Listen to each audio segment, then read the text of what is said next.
Hi, I'm Shrizi. Welcome to Individualism. Today I'll be talking about mental health and I'll be sharing a lot of journeys of mine as well as my friends. And of course, I'll be talking about the brand and the motto of the brand and the founder's message as well. So, let us start with the first question, that is, how esteemed and important is mental health in today's society? Now, needless to say, that mental health is not just about your emotional well being. It comprises more of your, psychological, societal, and social well being. Everything is included in it. How you behave with the people around you, how you tackle the situations that you think that you cannot get out of. It deals with everything that you go through in daily basis, the problems, the life events that's happening to you each and every day. Now, depression and anxiety is not a taboo anymore. We see that hundreds and thousands of activities, workshops, initiatives are being taken to let people be aware of these terms and what exactly they are.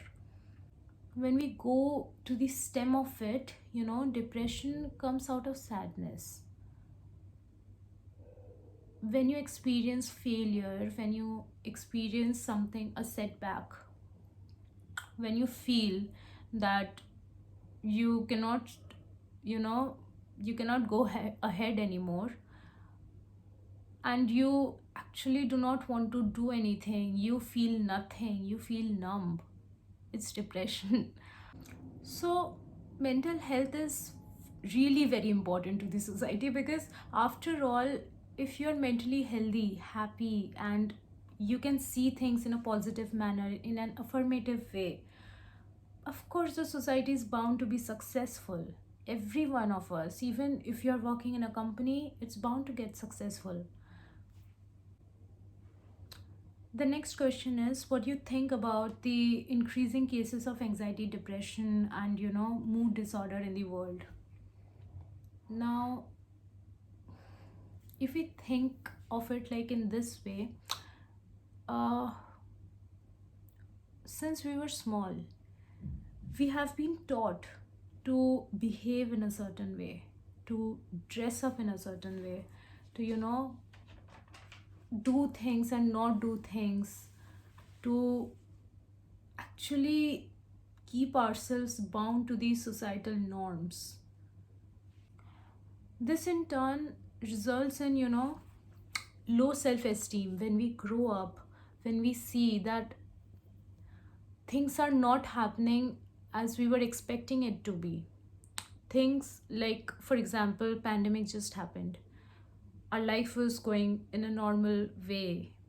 I was there, I was at college, and suddenly, like, mom dad called and they told me to, like, beta ghar aa jao.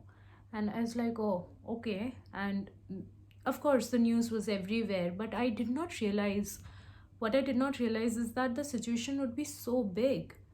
My internships were going on, everything, each and everything came to an abrupt end. And now I'm graduating, and it doesn't feel much different. Like, the life before pandemic, the life after pandemic has a huge difference. So what my point here is, problems can come in any way, in any means possible. It is on us that we do not, get attached to everything that's happening around us. If our teacher is saying us to asking us to behave in some way, we have to understand that, okay, let us not get attached to her words like deeply. Let's not, you know think of it as the main rule of life, and let's just go with the flow. And we have to take things lightly, we have to start taking things lightly. Now, talking about the third question, that is the personal battle of either mine or my friends, I would like to share, like, a little journey of a good friend of mine. Now, his story is really sad. When he was like 10 years old, he lost his mother, and like a few years back, uh, he lost his father. And post that situation, that event, his life became utterly depressed. I mean, how can I even put it into words? Like, he used to do things, he used to hallucinate, he used to face such traumatic incidents. It was like one day I was talking to him and he told me that he wants to get on pills. And because he has been hallucinating his father a lot, he sleeps, and then when he turns around, he sees his father is laying beside him. Never free He never used to freak out. He thought that it was out of love that he's looking at him, or he actually like thought for once that his father used to really come to him and talk to him and everything. But that's the that's the intensity, how that's the intensity of depression, like how it can affect you mentally. You see things that doesn't happen around you, you tend to feel things that's self-destructive. He, after that, loneliness, anxiety, stress, depression, everything's like striked him, and it was very hard for him to get out of it. And at this point, I think that everyone, each and every one of us, if we, god forbid, we don't go through this, but in case we do, we should have someone with whom we can share everything that we are feeling, because these things cannot be dealt alone. We need to share our thoughts, we need to open up, to let all the anger, frustration, and sadness out. If you ask me how can we try to overcome these situation, I would like to say that if you look at it in this way, that nothing remains constant. Even a coin has its up and down, up, tails and a head. Everything has its positive and a negative. And we have to believe the fact that if the bad time is here today, good time is ought to come. And if good time, even the good time and bad time, both doesn't last forever. We have to believe in the universe that it will definitely and for sure it will send you some kind of signs, some kind of you know opportunities that will help you to benefit, and that will help you to grow, that will help you to grow both spiritually, financially, and also mentally, physically, psychologically. The universe wants you to be happy, and I trust it. A few days back, uh, I was, going through a lot of pressure financially, and also a lot of pressure because I was not able to find a stable job. Um, I applied everywhere, and I came to, it was really sad for me to see that things are not working well for me. I got really anxious. I sat with my roommate. I, shared everything with her. And she told me to, like, she just said me one line that give time some time.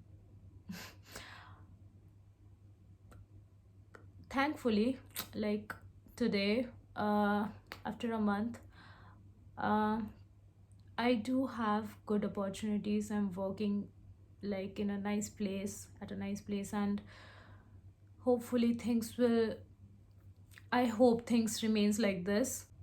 I feel that another way of, overcoming depression is to be more open about your feelings. The more you keep it within yourself, the more you overthink about it, the more you keep on repeating those situations, and keep imagining situations that are not even there, maybe keep imagining things, and again think about it, and then think about it again, until finally it comes to a toxic point where your mind is not able to comprehend that what is going to happen after it. I think that's the point where you should stop, where you should, I guess, take a copy and go through everything, the start of the feeling, and then step by step, see where and how it led to where you are right now. uh, it has helped me a lot because I keep a track of everything in my diary, and that is what keeps me sane. Literally, I have my diary here and it has everything written in it. And of course, journaling, meditating, and exercising, it helps a lot, no doubt. But for me, my diary is my therapy, and it keeps my mind sorted, it keeps me less confused.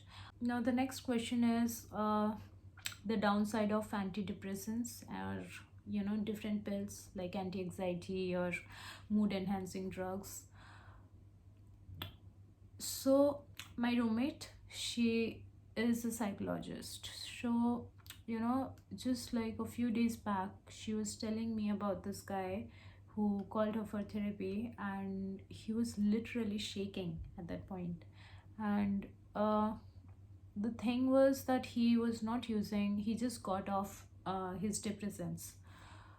She told me, she keeps telling me that depressants are, it's like a curve, the doctors prescribe more and more and more medicines till that point, and then then they like eventually cut it down, cut it down, and at the point of that curve when it ends, uh, eventually the person gets better by that time. So when it's in this stage, right, uh, the person is in so much, uh, I guess, physical toll takes on them. They gain a lot of weight, they feel dizzy, they do not like to be a part of everything that's happening around them. In this case, I think that walking, exercise, meditation, and talking helps a lot. If you talk about individualism, coming to the sixth point, I think it is the need of the hour. We all need it. We all need something or someone who is there to guide us through the process. Individualism is that thing that helps you to open up, to see your inner self, to help you to awaken you spiritually.